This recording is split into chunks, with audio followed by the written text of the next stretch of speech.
నెట్టేవారే ఎక్కువగా ఉన్నారు ఈ లోకంలో. భుజం తట్టేవారి కంటే నెట్టేవారే ఎక్కువగా ఉన్నారు ఈ లోకంలో. కొన్నిసార్లు నీకు నువ్వే నవ్వించుకోవాలి. ఎందుకంటే నవ్వించే వాళ్ళకంటే నవ్వుల పాలు చేసేవాళ్ళే ఎక్కువగా ఉన్నారు ఈ లోకంలో.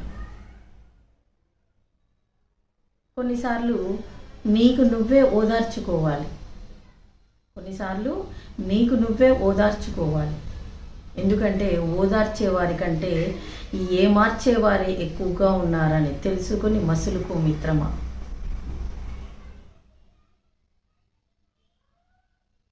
నీ జీవితంలో రంగులు వెలిసిపోయినప్పుడు నీ చుట్టూ ఉన్న వాళ్ళ అసలు రంగు బయటపడుతుంది. అది తట్టుకొని నిలబడు. మళ్ళీ నీ జీవితంలో ఇంద్రధనస్సు విరియక మానదు. ఇది జీవిత సత్యం. అవునంటారా కాదండి?